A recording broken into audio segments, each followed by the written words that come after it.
Tiles on the cube are still smoldering, casting the framework in a soft... The speaker comes to life. Static seeps through the machine's planar magnetic driver. Good morning. Fortress accident en rue de Saint-Ghislaine. This is East Insulindian Repeater Station 1. Please repeat. Is this the production schedule? Good. Please repeat the password. Still no. Received. I will... Don't worry. Passwords... Fortress accident. Is there anything else? I thank you. Tiles on the cube are still smoldering, casting the framework in a soft glow. Fluorescent play and print keys shut. The filament slides out of its glowing nest.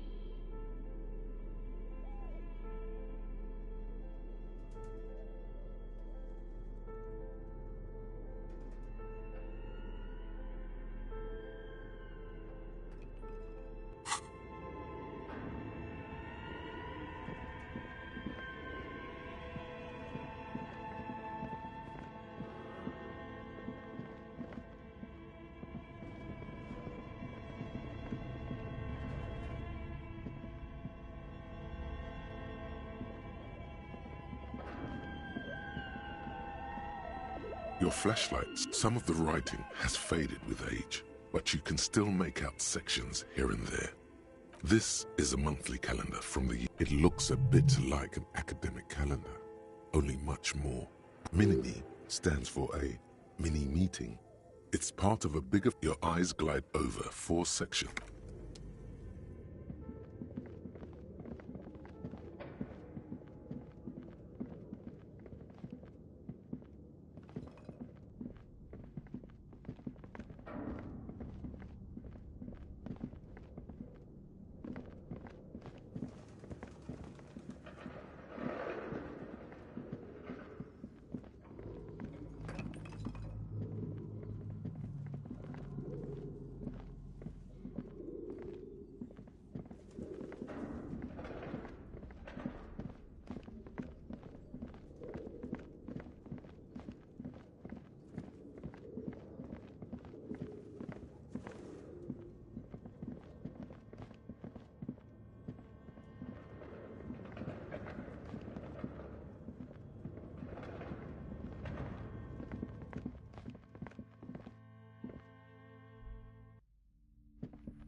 The note is written with a blue pencil on a piece of lined office paper.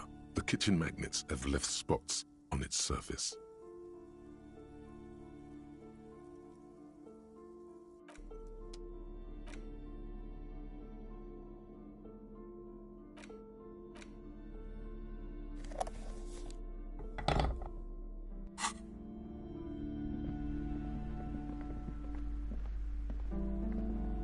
You're alive and well. Don't keep me waiting now. What's in there? In that dark sarcophagus? Yes, yes. How was it? Tell her how ghastly it was. You know it's what she wants to hear.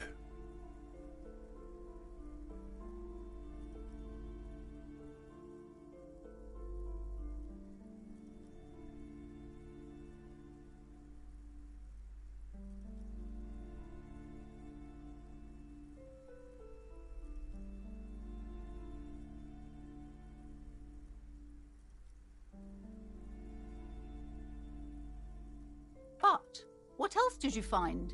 Did anything survive? No, of course not. Have you located the... entity?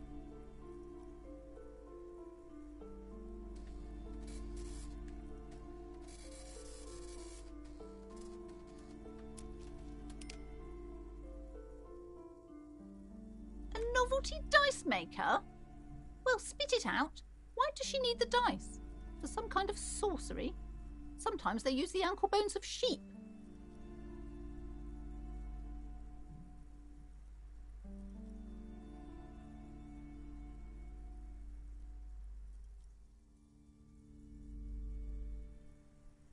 I don't understand. If it's not her, then where is the source of the doom? How did she explain the curse? Before you say anything, ask yourself, is the woman really able to withstand the truth? The narrative she's built herself, it does need tearing down. She's squeezing on the pendant too tight, a drop of blood in her palm. Just don't say you don't have any answer yet. The uncertainty is killing her. To hell with it. Perchance you ought to just lie, sire.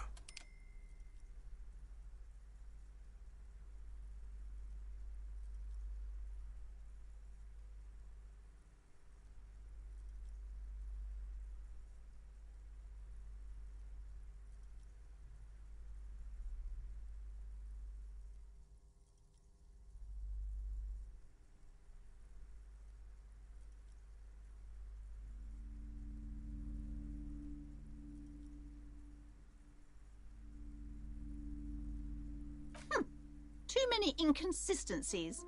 What kind of talk is that? Good luck persuading her. Some people can rationalize anything.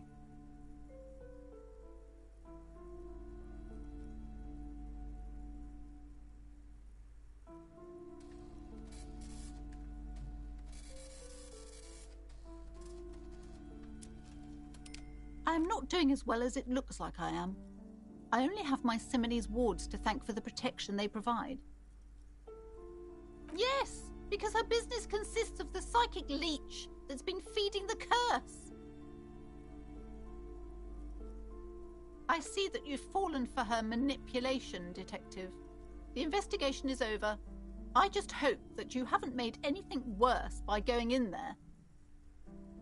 Thank you for nothing. Please, do buy some books, or be on your way. There was never any other way this could have gone. She's just too far gone. I am sorry we had to disappoint you, ma'am. Can we go now?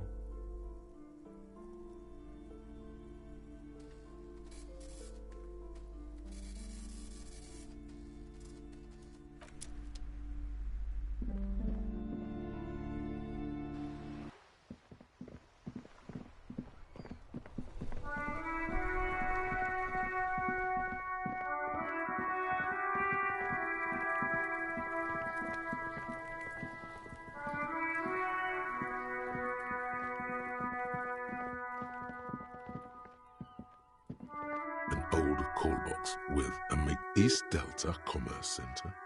This must be the name of the doomed commercial area.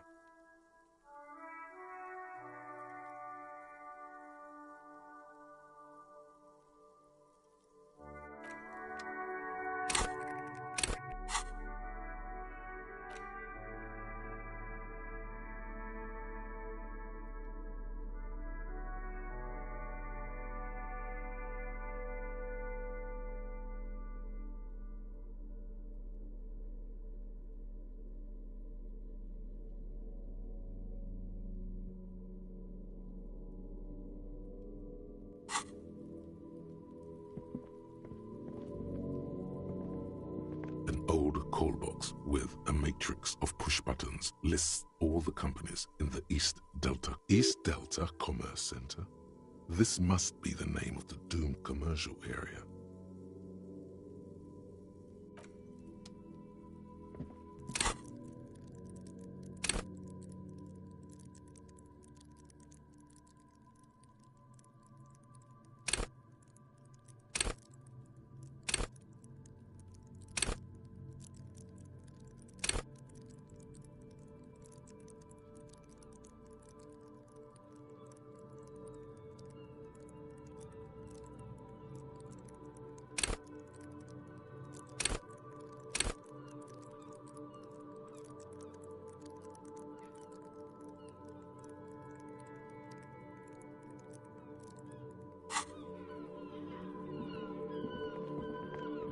called East Delta Commerce Center.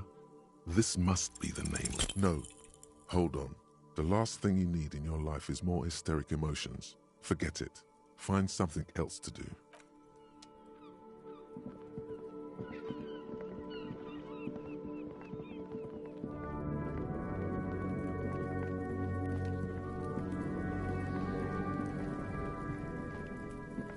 There he still is, looking right through you with his white eyes. The body below is entirely dedicated to that corpse smell.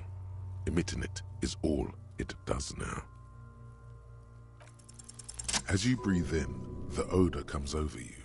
It's a smell of the mind telling you to run, and your stomach to wring itself empty. With your hands at your sides and your eyes squinting, you stand in it. They do after 7 days, yes.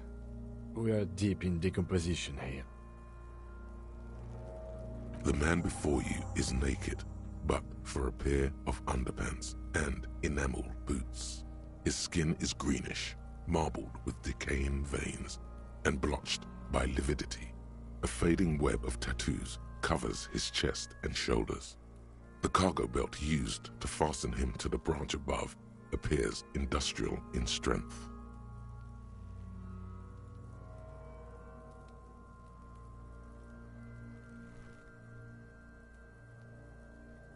The material appears to be ceramic. Its clean white stands in stark contrast to the decaying flesh above the knee. The man wore thick polymer socks, probably for padding. A fine array of interlocking plates covers them.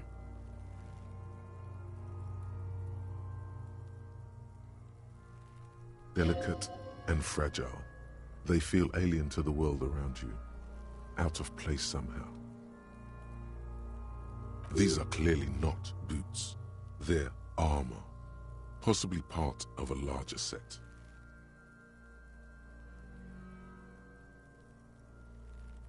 Indeed. Technically speaking, these are sabatons, not boots.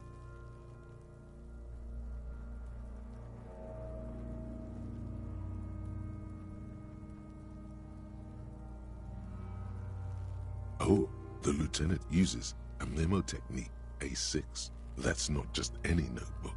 It's a classic.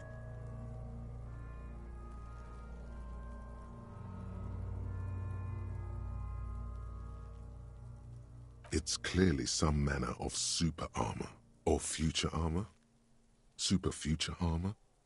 I'm useless.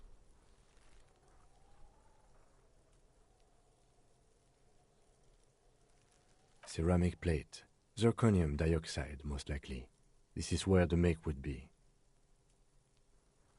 Under the heel. Fair weather. Fair weather model T500 VE. I'm guessing that's vitreous enamel. This is advanced stuff.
piece by piece. He's been out here for 7 days. It would be odd if they didn't. We should keep a lookout for these species. The armor could yield information. This is one thing he might actually know.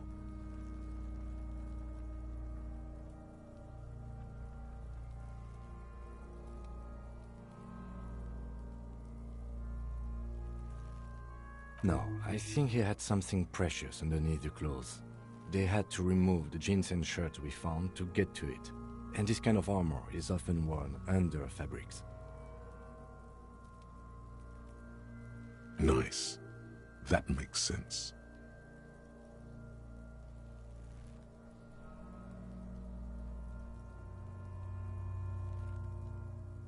They usually hang them completely naked for that. La puta madre, the Mazda, the Besmerties and the like. This one still has his underpants.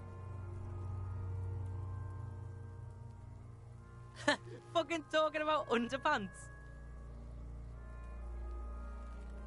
Clearly, Kuno would like to interject something here, but there's not enough for him to hold on to.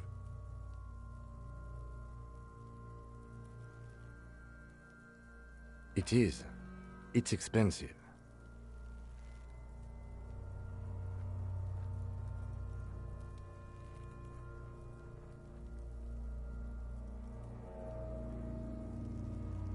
We've requested similar material for our tactical units for years now. The constabularies deemed it too costly. In that time, we've lost 6 men to semi-automatics.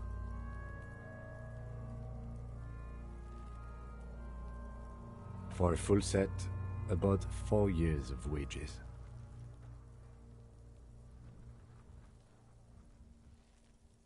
For the northwest region of Revachol, an officer's average yearly income is 5,500 rial, unadjusted for rank.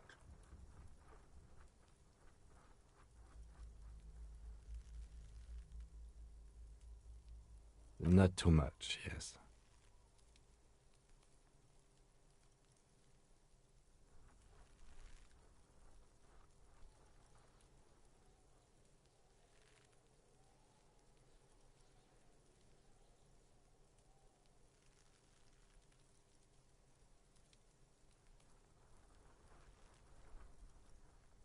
It's a sorry situation, I agree.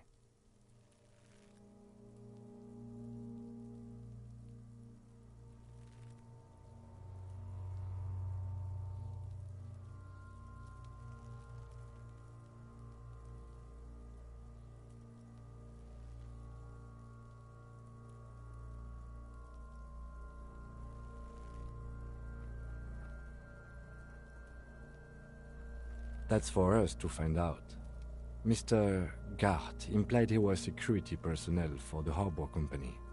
This confirms my own assumptions.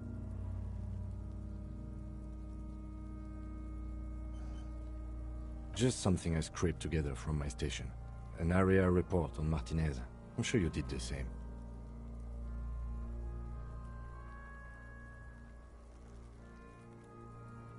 I agree.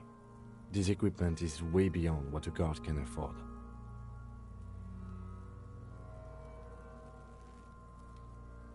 A small bell-like sound fills the air, like tapping on the side of a porcelain cup. It's anything but. This material is a kinetic redistributor. It spreads kinetic energy horizontally, from plate to plate, dissipating it entirely. See? Faint, organic lines cover the plates where they separate into smaller ones. These plates then divide into smaller plates until there are hundreds of them altogether. Like whirls of floorboards, the design looks organic, influenced by highly resistant wood materials, like lignum vitae and ebony perhaps. If trees were made of porcelain, this is what their cross-sections would look like. The smooth, glossy surface fractures into ever more intricate interconnections, peaking on the right sabaton, where you notice. The whorls are in the shape of a letter and number combination. E50, 100, 1000. Good. Can you read it to me?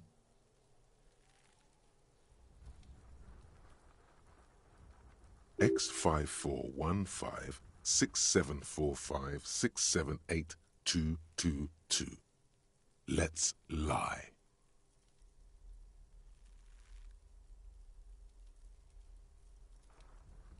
We have a make and a number. That's something. We can use the radio in my kinema when we're done. Either station can chase it for us.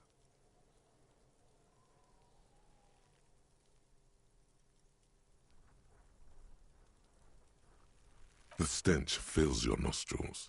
As you push downward, an ominous creaking sound comes from above. Stop!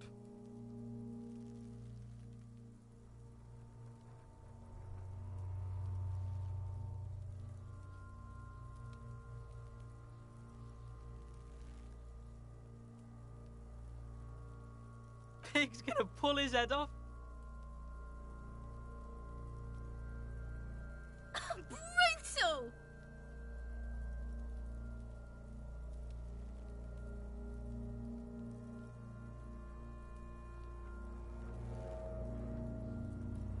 You're about to pull his head off. Do it, homo!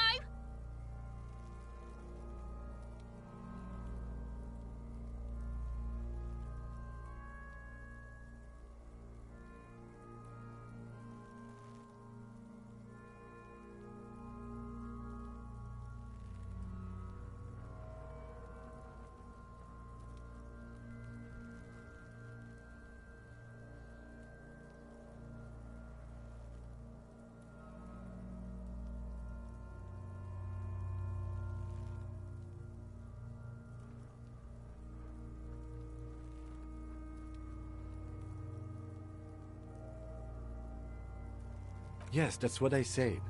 You'll compromise the coroner's case if you do. So please, don't.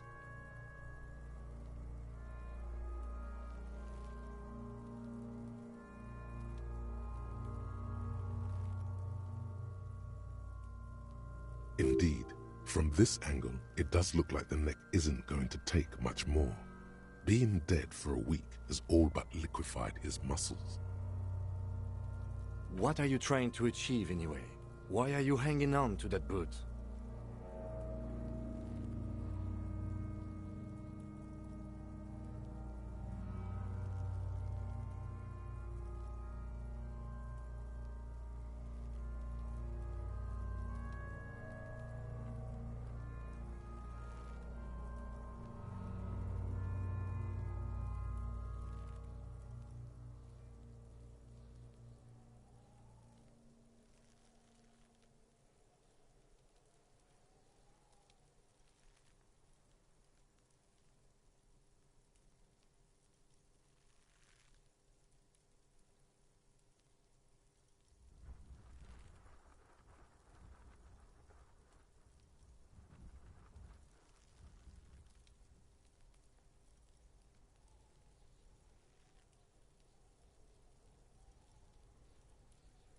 How many clues do you need?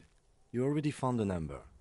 Besides, there's no way you're getting them off. All the organic matter in his body has been flowing down into the boots. They are fused to his feet now.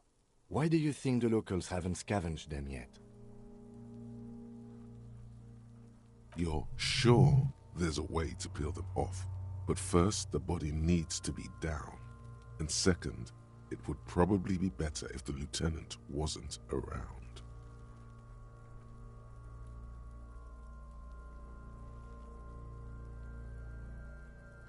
All right then, you can pay the hostel bill in honor points.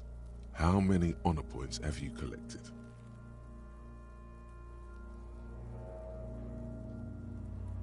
Of course there aren't. Don't be naive.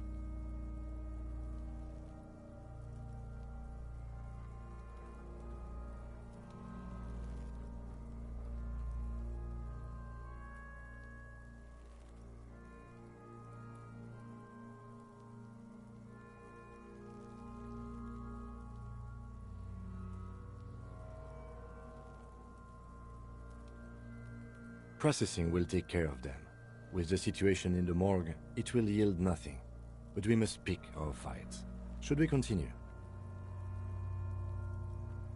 The cadaver slowly twists on the cargo belt, his torso covered in tattoos, and extremities blotched pink and blue. The hangman's knot is pulled tight by the weight of the corpse below. Yellow, hard-edged polyester cuts into his neck. Above, a sliding buckle ties the belt to the branch. This is a steel-reinforced cargo lashing belt, big brother of the regular cargo belt. It's used for tying cargo under six-rotor airships.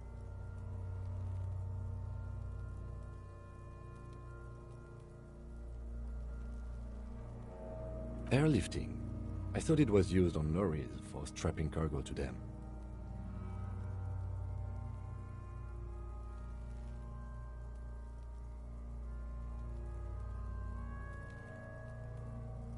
The local harbor uses 6 rotors to shuffle containers around. I get the sense they use whatever was on hand, without paying much attention to not incriminating themselves.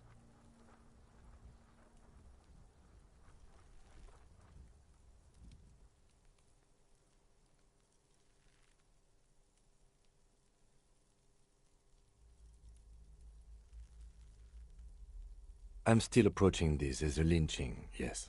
Motivated by the ongoing strike. You?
Yes, it often is.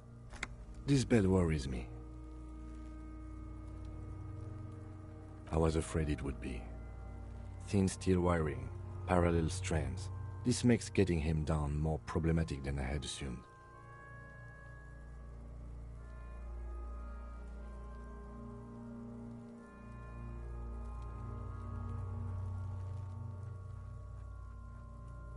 A noose is one of those things that's easier to use one way around.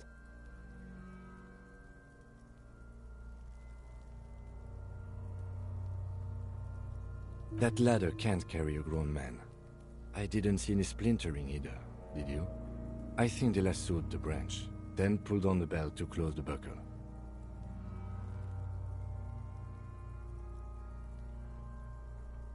Could be. The shape of the branch supports the theory.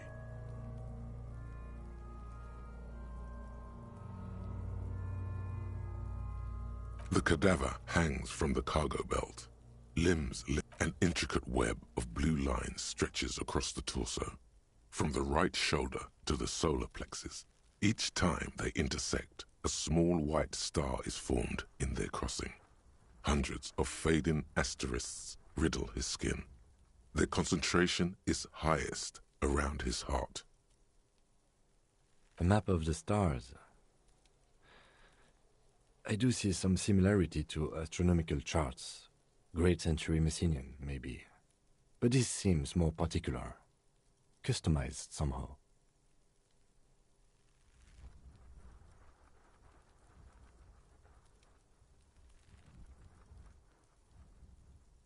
As if someone left out most of the night sky, filtering it through personal choice. The principle of this filter remains unknown to you. The thought dissipates, and you feel as though you were only half right. So am I.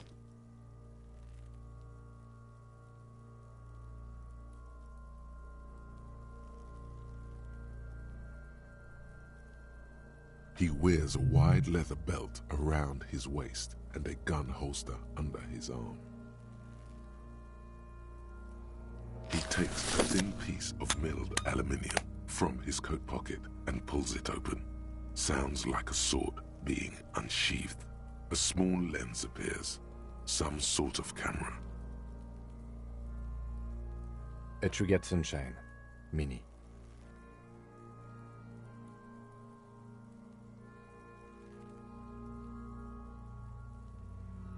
Triggered is the world's leading manufacturer of intercommunication devices, primarily projectors. The camera before you looks familiar somehow. Shit, Kuno! What the fuck is that? An instant color camera.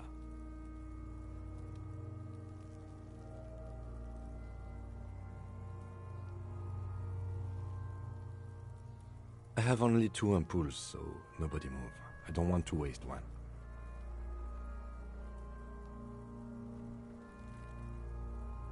A sound, a shrill flash, followed by the breaking of a small ampoule of glass.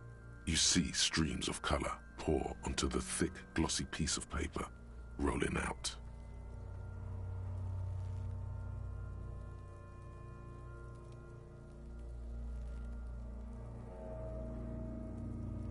In case we need it.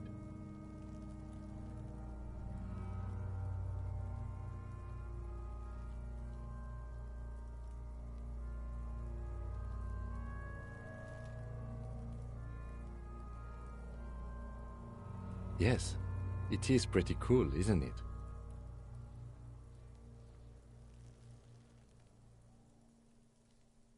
There is only one ampoule left. Use it wisely. It contains insight to the victim's person. By his build, I'd say this was a man of physical violence. The story he wanted his body to tell was important to him. It is his letter, to us. Someone should decipher it. We'll need to show it around.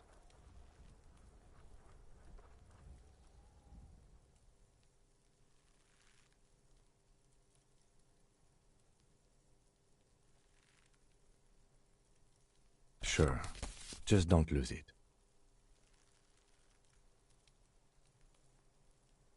The glassy-eyed corpse looks by, his mouth mute and his skin as colorful as the chemical rainbow on the photo paper, teeming with opportunistic organisms.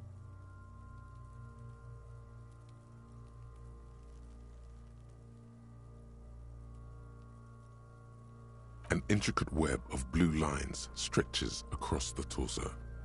If you want to re-examine the tattoos, looking at the photo would give you a better, more detailed view.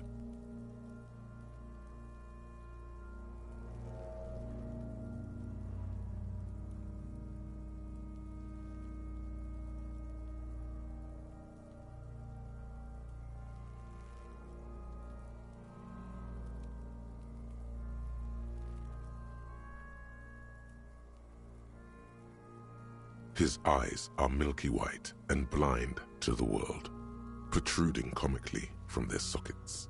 There is no one home, just subaquatic terrors there. Dark brown hair grows on his head. His face is ready to explode from the organic processes inside. The death's head grin has passed. What remains is an unrecognizable mess.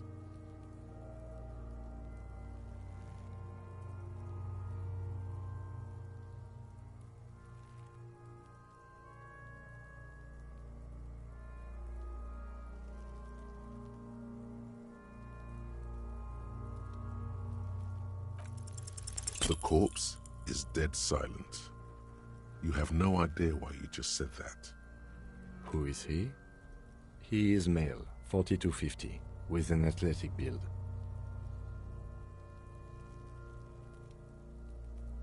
The corpse looks right through you as you distance yourself from its stench, eyes like a shark.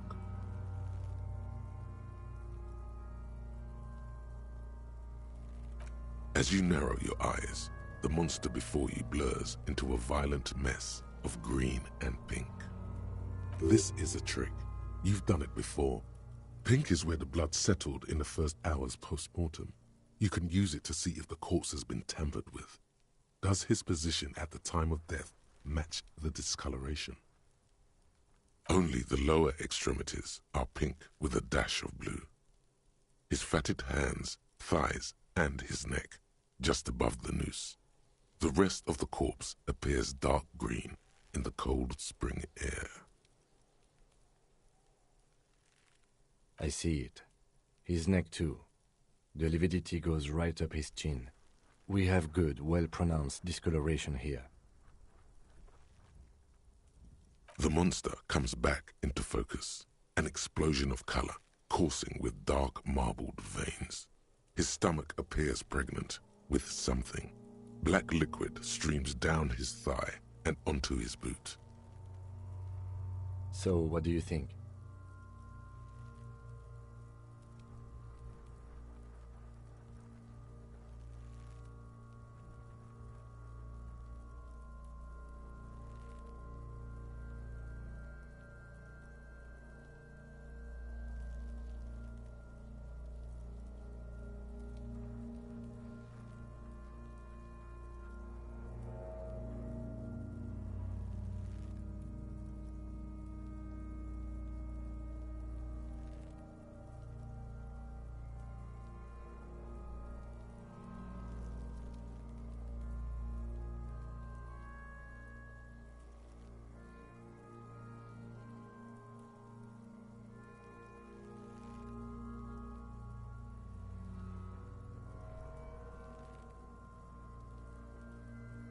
A pool of blood and feces has eaten into the frozen mud below the man's feet. Purge liquid is dripping into it, drop by drop. The victim appears to have contained no more than half a kilogram of digestion at the time of death. The fuck are you saying? Talking about shit.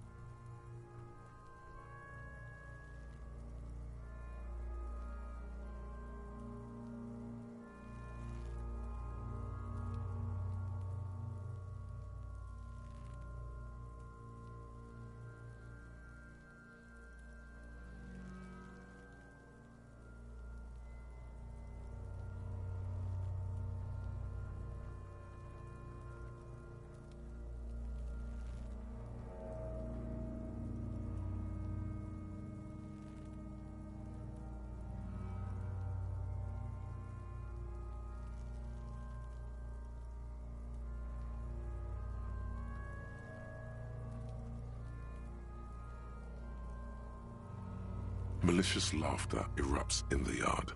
Sounds like seagulls. Big's head is a... The lieutenant's face is made of stone.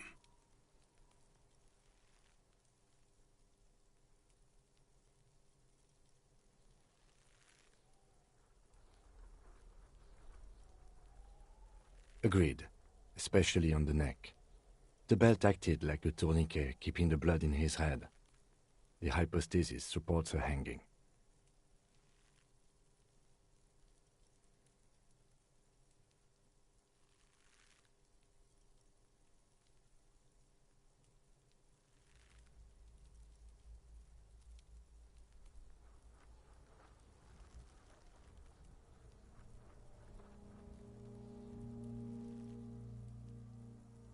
There's always a chance. We should check for ligament marks on his neck to see if they're in tune with the belt. We'll have to get him down first. I do. Most of them are post-mortem. Maybe even all of them. The delinquents have made our jobs harder with their little sport. Stop talking in riddles, coin slot.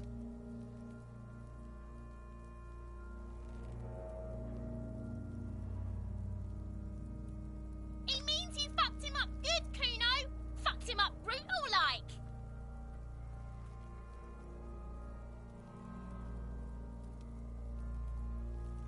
I agree.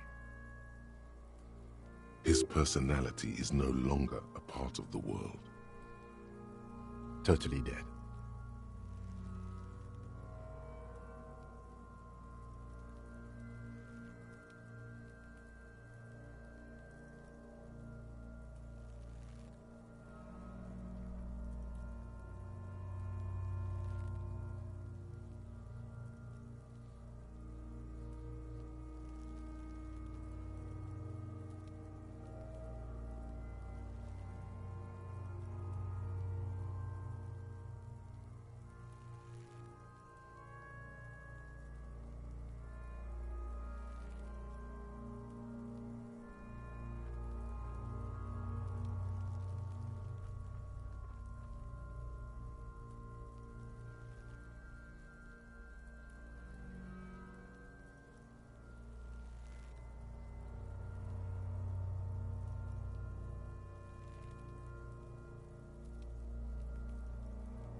Sure, the corpse looks by, oblivious.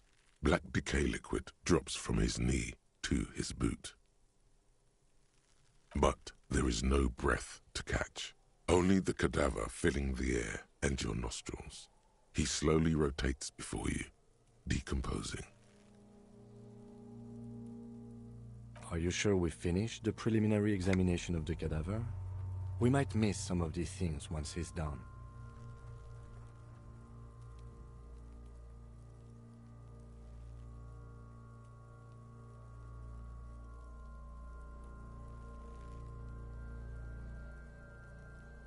The cadaver slowly twists on the cargo belt, his torso covered in tattoos and extremities.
The man before you is naked, but for a pair of underpants and white boots.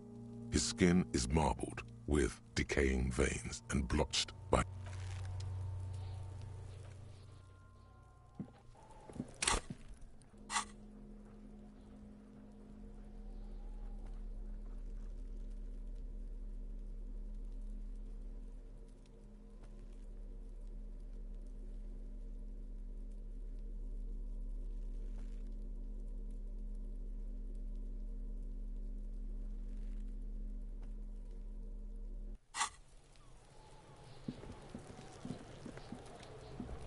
does Kuno care? The fuck about it?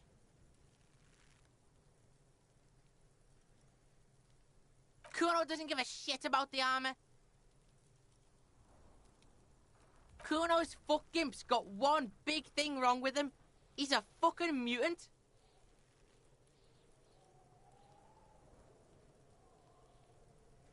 Look at him. Fucking growth hormone shit. He's a giant. The armor's too big for any man.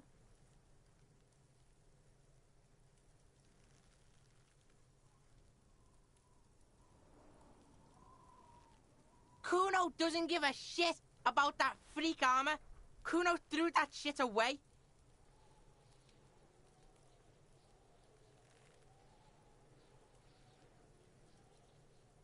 Kuno tried to get the helmet on. It was too big. Kuno kicked that shit in the sea, rugby style. That shit means nothing to Kuno.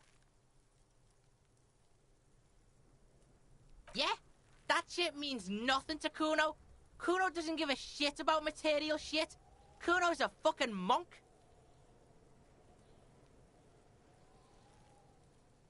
You wanna fuck on someone about that armor? Go fuck the mustached union fuck. The jolly troubadour shit at the gate.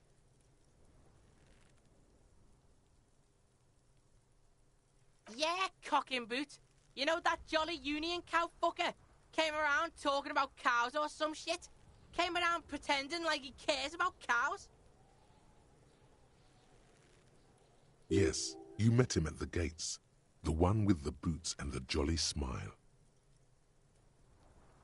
Yeah, he's the one you want to talk to. He's fucking crazy about that armor shit. Coming here pretending like he likes cows. Trying to catch a peep at Kuno's armor. Curious, my liege.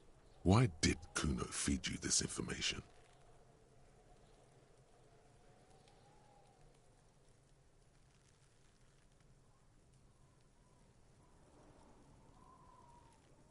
Yeah, Kuno's doing charity today.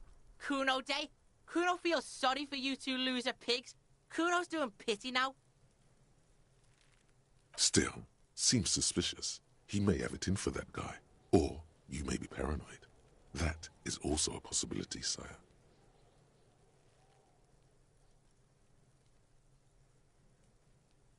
Fuck are you talking about? What is this contusion shit? He says you're stupid, Kuno. They want to make you stupid again.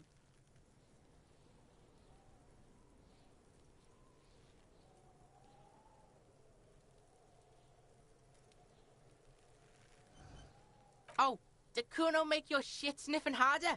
Obstruction of shit sniffing? This is Kuno's kingdom. Kuno fucking rules here.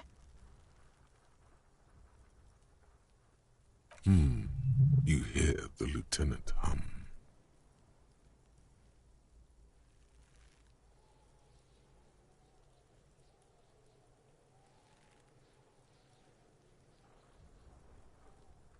You're testing Kuno's patience here.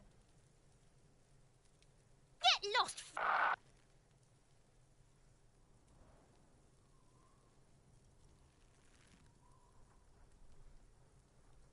Kuno doesn't fucking care.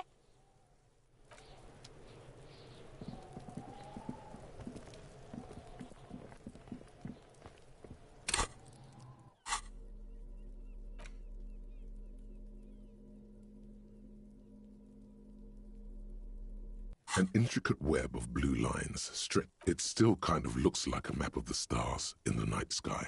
But something's not right.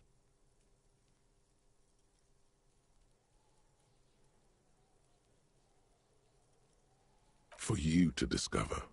You've gotten as far as you will. Someone who knows about history could tell you. Gone.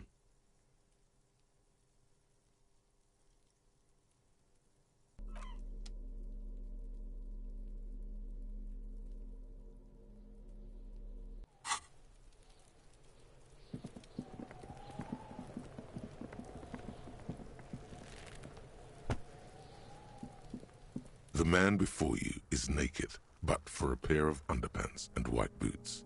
His skin is marbled with decaying veins and blotched by lividity. On his chest, a fading web of tattoos. The cargo belt used to hang him from the tree looks reinforced.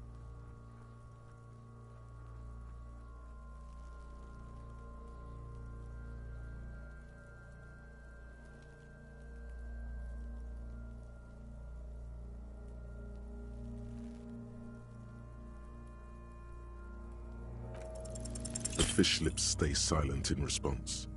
You must be losing your mind, asking him that over and over. I told you, he is male, 40 to 50, with an athletic build.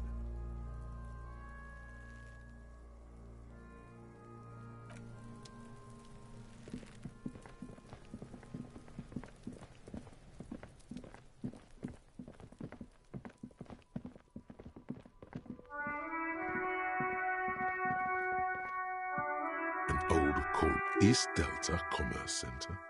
This must be the name of the doomed commercial area.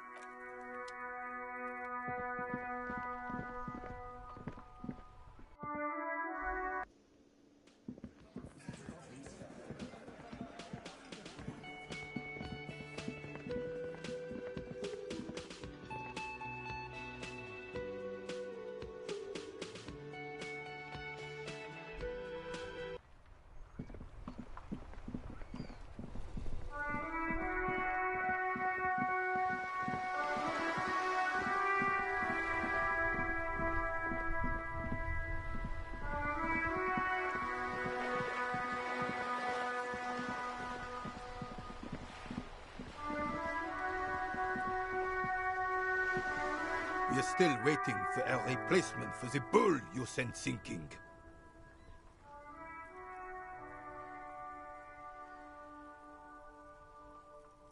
What is this? Are you mocking us? This isn't for pétanque.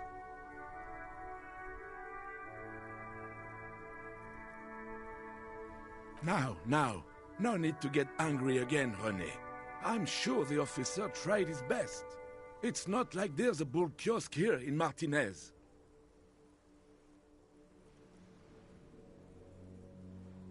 The best, huh? This isn't even a bull. But fine. I guess you did attempt to right your hooliganism. Consider it forgiven.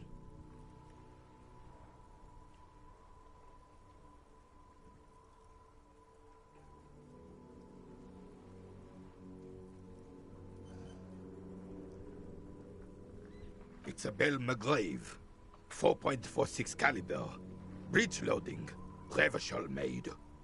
Good weapon, accurate and reliable. His moves are quick and precise as he first checks the weapon, then aims it at the sea. This man knows firearms intimately. This one's inoperable. The bolt spring is missing and the mechanism is jammed shut. Still a beauty. Where did you find her?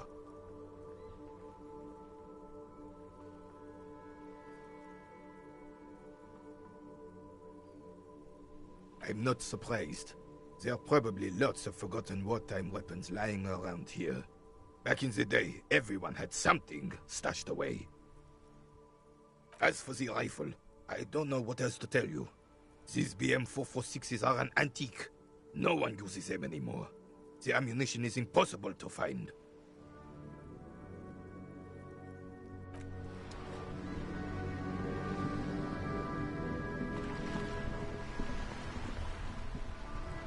Vigilance officer, what can this old carabinier do for you?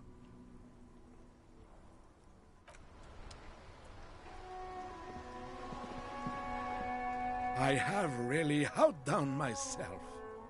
This is divine. Yes, that's what you need, Gaston. More padding on that fat arse of yours. René, it's a little pleasures. Life doesn't need to be a struggle.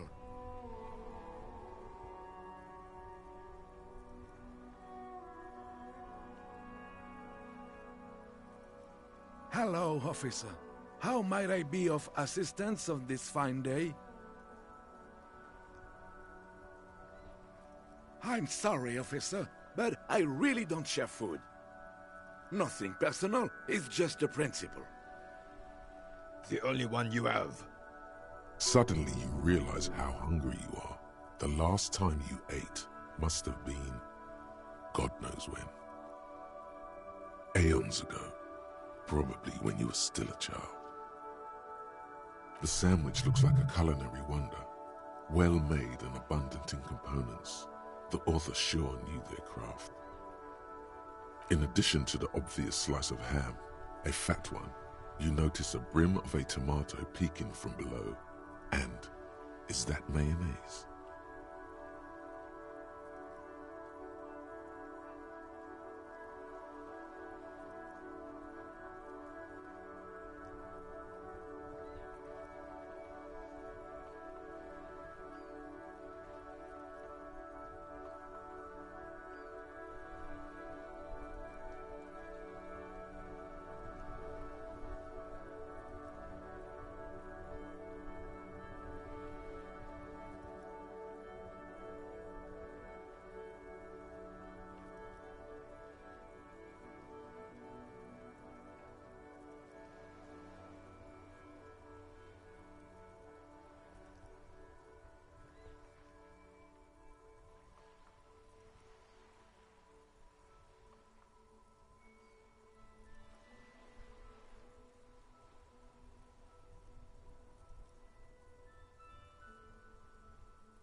Oh, that's good. That's very good. You must have other business then?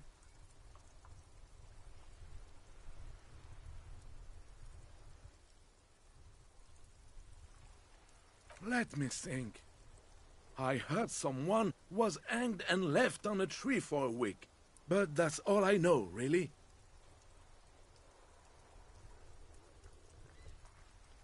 No, officers, I'm sorry. And I really would like to assist. You are both good guys. I can see that. Then help them, you wimp.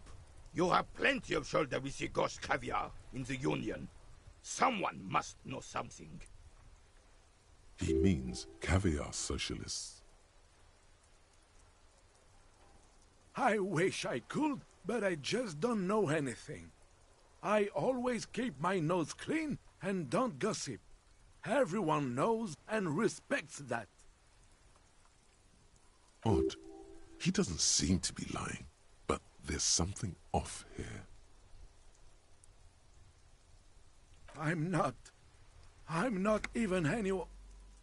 Of course he's holding back. His mouth is so full of Union prick he can't even speak properly. Can I at least finish my fucking sentence before you piss on it? Is that okay, René? I'm not anyone important in the Union. I just know Evrard. Everyone in Martinez knows the Clare brothers. I taught these boys human studies and history in the gymnasium. What do you know about history? You never witnessed history. Only heard about it years later, when it had already moved on. You don't know history. The old soldier mumbles something under his breath and turns to face the sea. There he stands, proud, rigid and alone, like a cracking marble statue. Let's try not to get caught in a crossfire.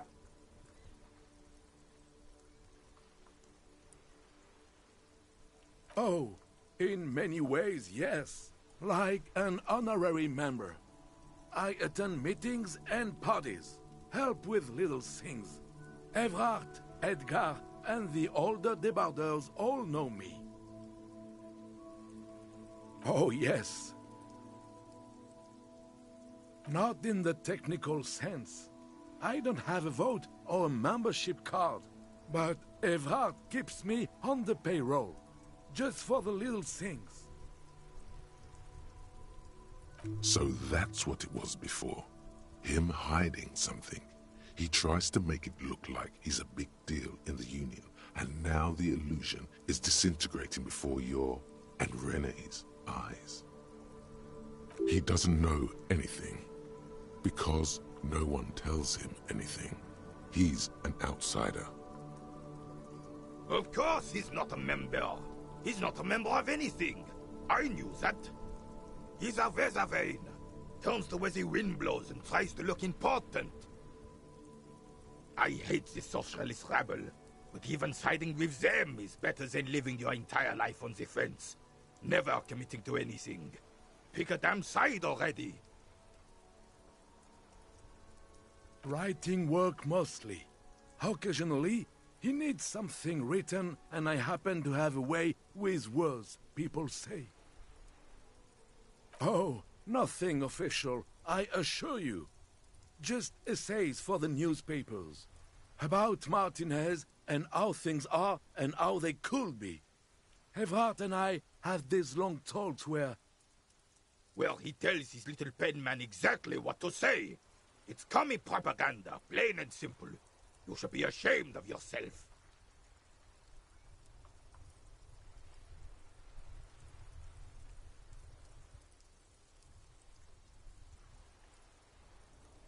I don't even consider myself a regular socialist. Politics is not really something I involve myself in, officer.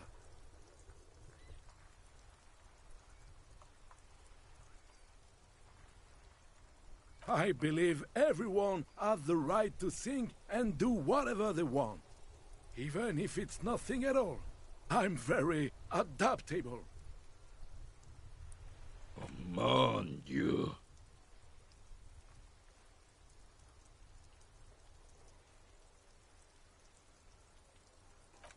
No, thank you. For being consummate professionals. You'll have this case wrapped up in no time.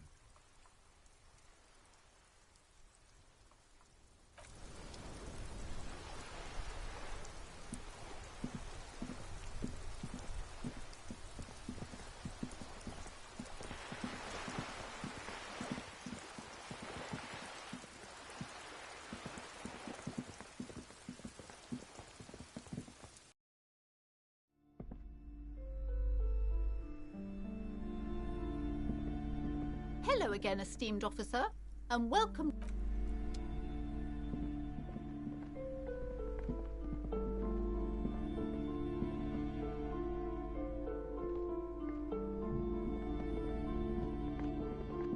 This bookstore is not strictly about crime, romance, and biographies of famous people. There's also a wide range of paranatural literature.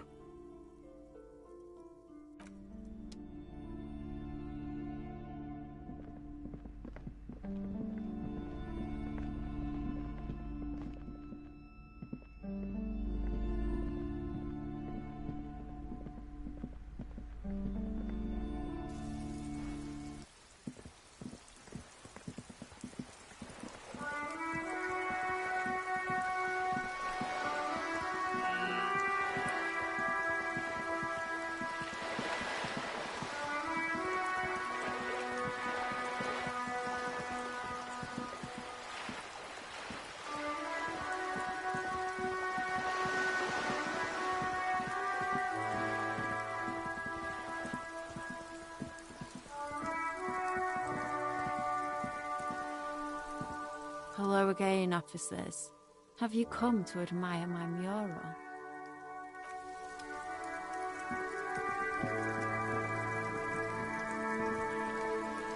A sturdy metal door guards the southwest entrance to the apartment building.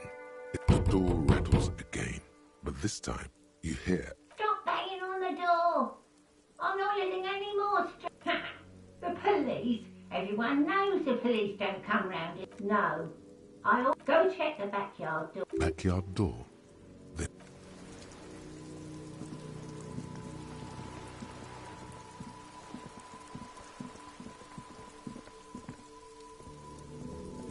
Just an ordinary wall. Nothing to see here.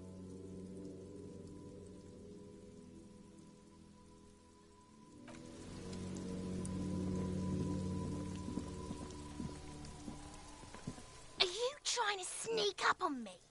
Come to slit my throat in my sleep? Apparently, she doesn't like people standing behind her back. Logic error. She is not sleeping right now.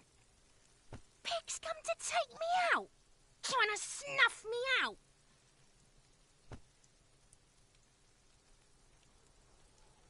Don't get fucking clever with me, pig. You think you're so clever. Trying to sneak up on me again, trying to snuff me out. Get away, pig.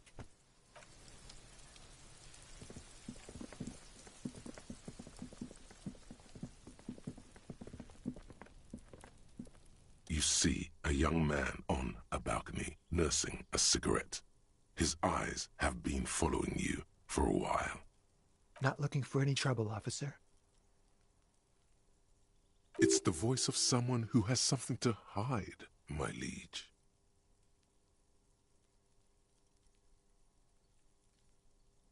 I don't want to be seen talking to the gendarmerie, if that's okay. I just want to finish my cigarette. Don't let him go. This could be your witness. The balcony has a great view of the whole thing. Is it really that important? All right, but make it quick. Once I finish this cigarette, I have to run. I'd even go so far as to say that the view is a little too good, my dear gendarme. Do you have an estimate of when the body will be taken away? We will remove the body as soon as possible. Now tell us, where were you last Sunday? Oh. You already asked me that, didn't you? Wait, is someone else investigating the lynching? No, not you. Some more muscular type. And when did you speak to this more muscular gentleman? Last week? I don't know. Look. He's an actor declaiming a soliloquy. See how you hang on his every word? You didn't answer the question. What were you doing last Sunday? I had a friend over. It was my Sunday friend. A Sunday friend? How intriguing. He doesn't reply, gesturing no with his cigarette. In the neighboring windows, you can see faint reflections of his silhouette, all from different angles. My name? My name is Martin Martinez. That's definitely not his real name. No, of course not. Could you please lower your voice?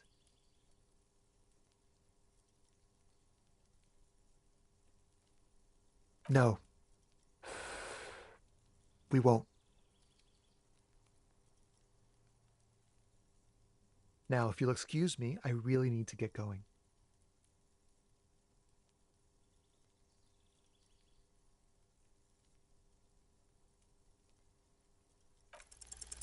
This isn't the place or time for questions. Who knows who might be watching from the distance, hidden behind the curtains? For a moment, The man on the balcony seems almost vulnerable. Something moves in the depths of his feline eyes, compassion and a hint of understanding. I am sorry, but I really don't have the information you're looking for. But, hold on, what's that? For a split second, his hand lingers, as though gesturing towards a stone placed right next to the front door. It's a sign. Good luck with the investigation.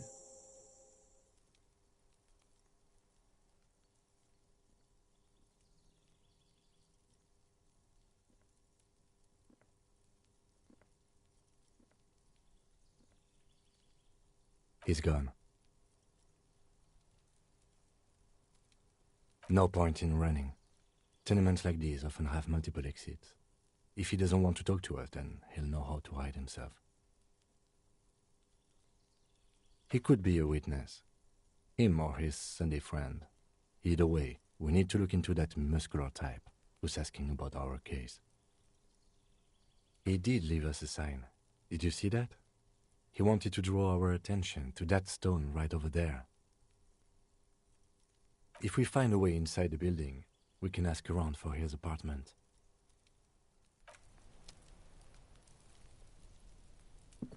A stone, like any other, lying in a whirl of sleet and mud. Maybe there's something under it. There's a key beneath it, rusty from the dirt. This must be for the front door. Pity doesn't have the apartment number on it. This building has many apartments and the man can be in any of them. We'll just have to go in and see.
That isn't just a five-pointed star. It's an inverted white pentagram cradled in a wreath of antlers, the iconography of communism, in other words. The star and antlers was developed in the 6th decade of the last century and quickly adopted by Mazov and the communards during the revolution. Even today, half a century after, the star and antlers retains the ability to evoke hope, disappointment, and fear in equal measure. To symbolize the toppling of the old order. Also, some social democrats were already using it. Because white is the color of peace. Nothing at all yet. Right now, it's just meaningless shapes on a wall.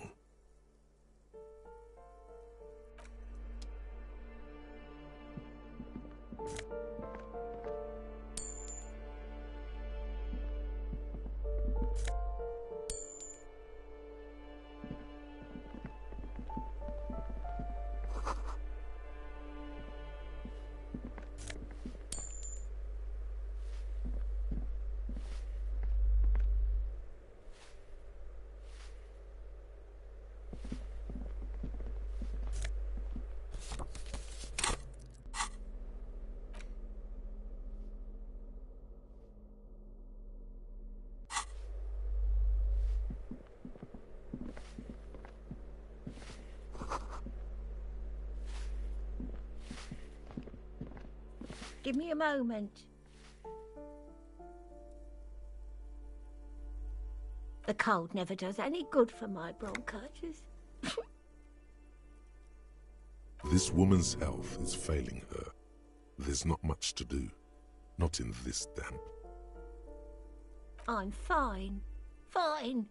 Don't you worry about me. Now, what do you want from me, policeman? She's the cleaning lady. She knows the floor plan and the residence.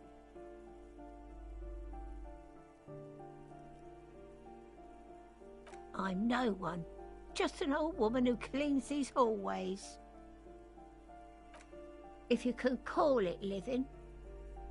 I have a little room upstairs right next to the coal room.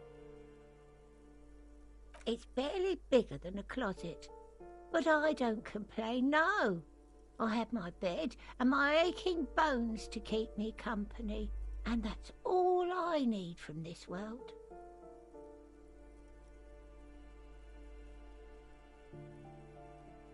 She hasn't spoken to anyone for a while. Even her sentences feel rusty. Yes, I know who you mean. The scrawny boy who's always smoking like the devil, right? Somewhere in the building, a child starts crying. You hear a radio tuned to a talk show and someone taking a shower. What's he in trouble for?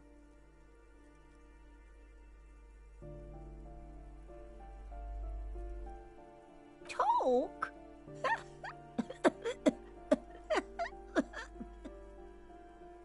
What was so funny about that? He lives upstairs in room 28. Go to the balcony. It's one of those doors there. He's usually home in the evening. Thank you. We should go check out his apartment on the balcony. See if he's home. Ask away, policeman. People come and go. I don't keep an eye on everyone. They probably just moved or died. Hopefully somewhere else. The artiste? Nothing I can do about her, I'm afraid. She ruins the walls faster than I can clean them. Still, she leaves an old lady to her business. More than I can say for others. She mumbles some kind of a response, then hacks something into her handkerchief.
the ledger you found in the trash, a cabbage of papers hanging from the board, with the permeables drawer inside. It's barely held together by a clip, then made complete by the faint smell of you.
It's the ledger you found in the trash, a cabbage of papers hanging from the board, with the permeables drawer inside.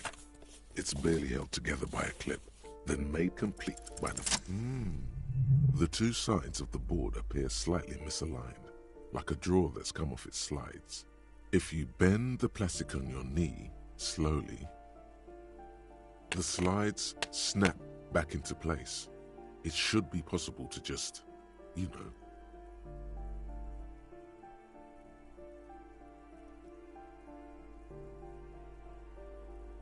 Without resistance or sound, the two panels move against each other. The compartment is now open. 2 ticket stubs and a handmade postcard.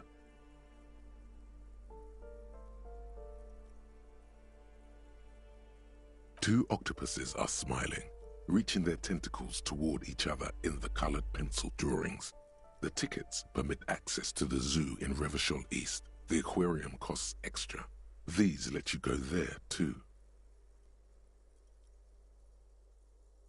Thin wax paper has been glued to a piece of cardboard. Sounds like leaves rustling when you pick it up. You see violet flowers, floral patterns, patches of glue.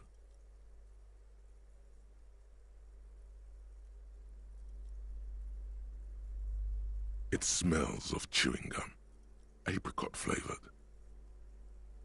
A touch of cinnamon, the end of summer. You think the label says tutti frutti. Familiar handwriting lines the inside of the card, looped, round letters in a woman's hand. A young woman in her 20s. There is care, effort, and a smile, you think, although that is not something you can read from someone's handwriting. Harry, it begins. You're already reading. I wanted to write you a letter so you can read it when you wake up. Maybe it will make you happy. Throw it away, please.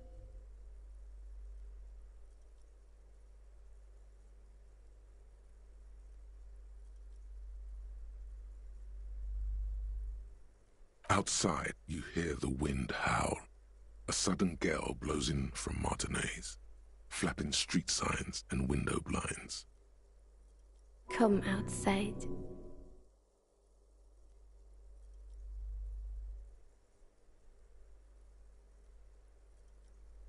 Far away and outside, the reeds hiss with desperation. Step out. Your hand shakes, holding the card. Every morning when I step out and you're asleep behind me, it says, I find a little piece of sadness in me. I carry it in my chest, down Voyager Road. Every step I take, it grows. By the time I reach the fuel station, it has filled me entirely. I step onto the light rail and look back. Sparks fall from the bow collector. I know it will be like this until late afternoon, when I get off the 42 and walk back to you. You. Every step I take will get lighter. It almost makes me run. Sometimes I do. I can't believe I met you. I can't believe the happiness I feel with you. You have a vast, vast soul, and I will always, always, always come back to it. Kisses, kisses, kisses. You feel the air sucked out of your lungs and the blood sucked out of your head. Everything around you gets dark. Small white dots appear. You feel the ledger slip from your hand. No, hold on. To what? There's nothing. Detective, is everything all right?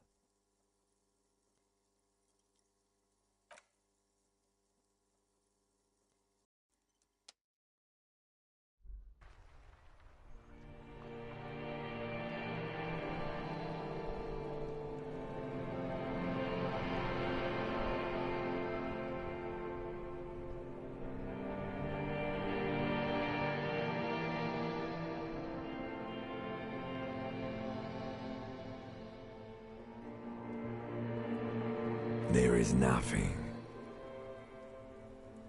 Again.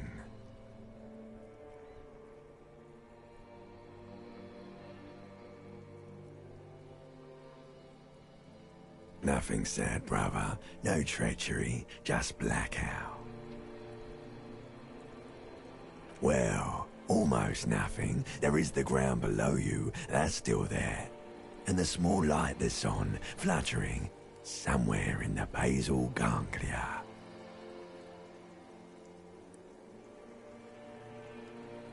That's me. Blue eyes, that's me.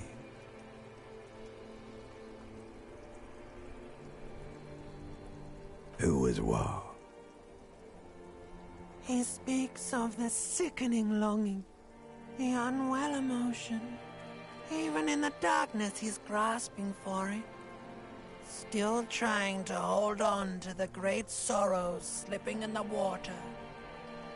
Slimy.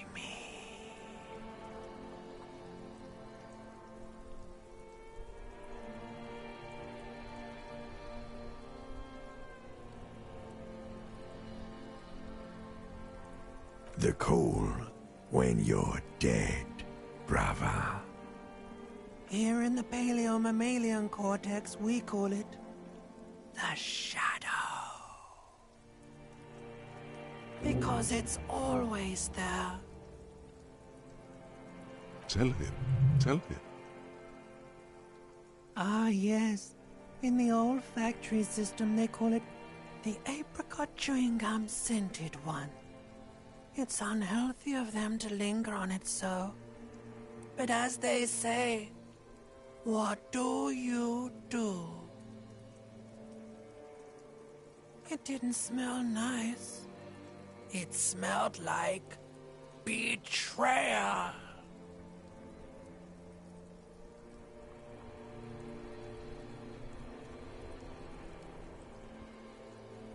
Your name is fuck all.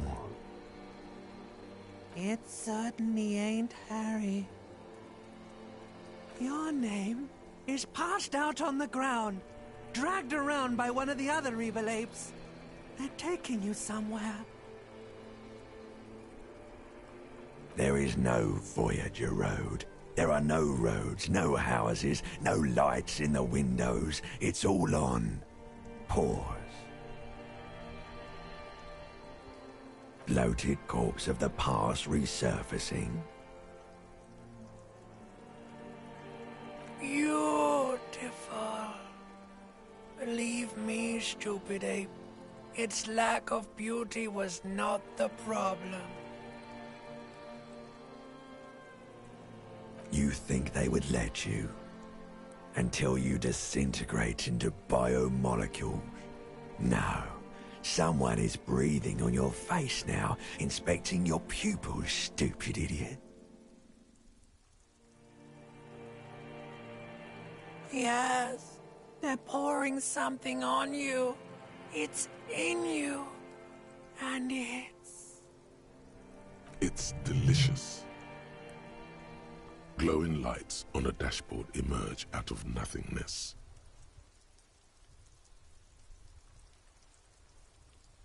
In the upholstered cabin of Lieutenant Kitsuragi's motor carriage, seated in the driver's basket, the air is thick with leatherworks and heavy fuel oil. Cold water runs down your chin. Drink. Water. The water is cold, silvery, the stuff of life itself as it pours down your parched throat. The pounding in your head recedes. The darkness parts.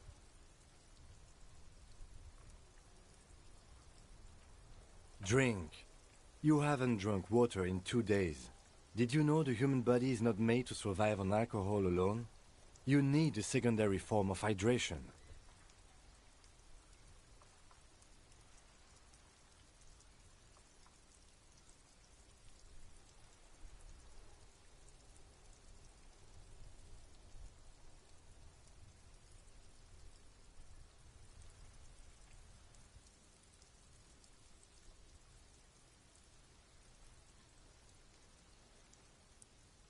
With greedy gulps, you down half a liter of cold water. Some of it spills on the driver's seat. The lieutenant pays no heed to it. What happened?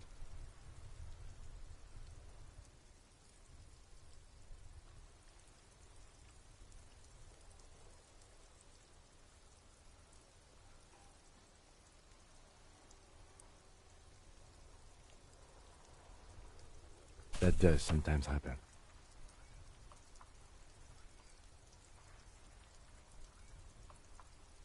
He replies with such understanding, it's as if the burnt-out ruins of the past were an occupational hazard. Athlete's foot for cops. You dropped these. Are you okay to proceed?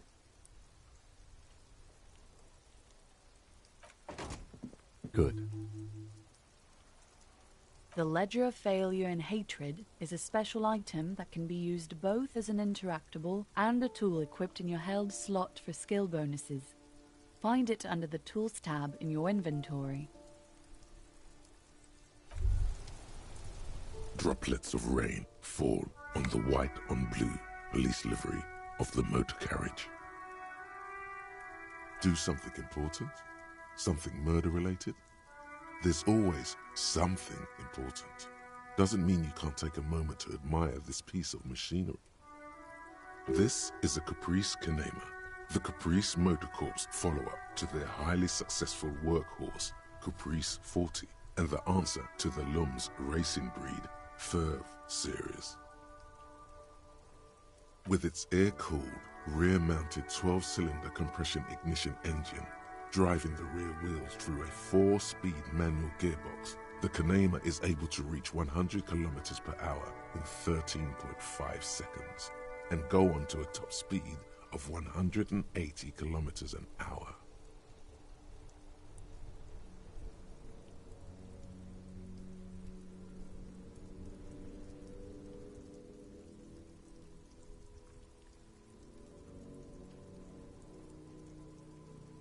Even at a standstill, the unibody Caprice Kanema looks sleek and dynamic. The cabin is tilted frontward to give it a more aggressive, hunched look. Someone has waxed it recently.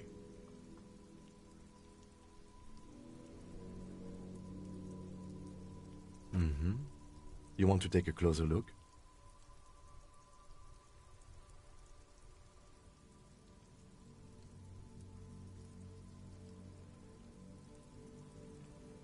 $130. I reckon that's a 7-liter V12 there. Man, that's got to be a major advancement over the KR18GU engine on the old Caprice 40.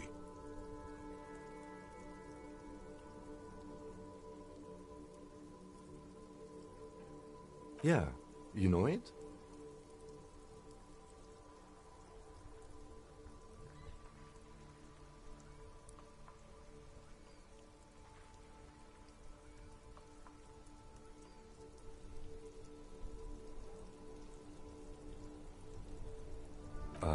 Yes, that's right. I'm very impressed that you know these things.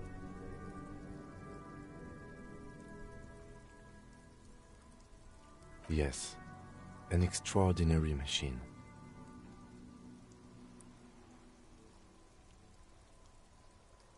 It's nice and all, but why so modest? Put some zing into it. Flare it up. Slam it down. Helium headlights would improve the range and quality of the visual field a lot.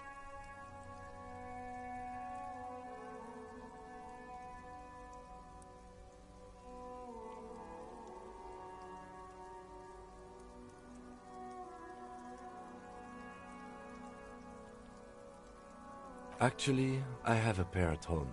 Just haven't gotten around to fitting them yet. I need to lay some wiring for the ballast first.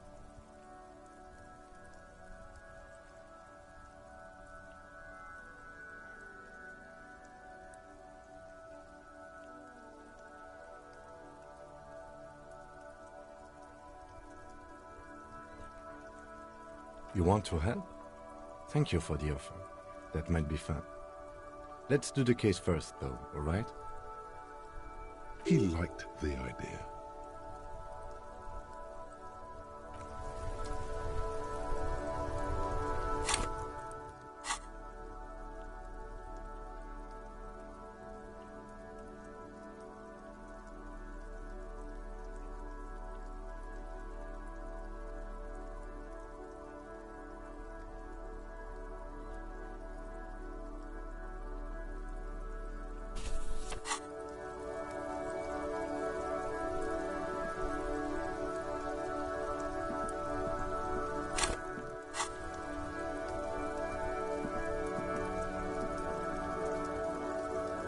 Yes?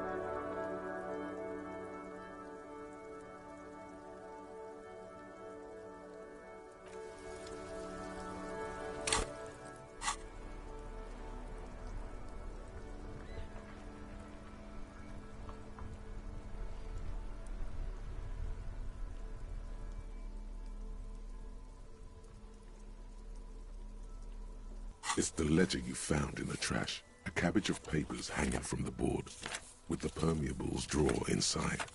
It's barely held together by a clip, then made complete by the faint smell of urinal cleaner.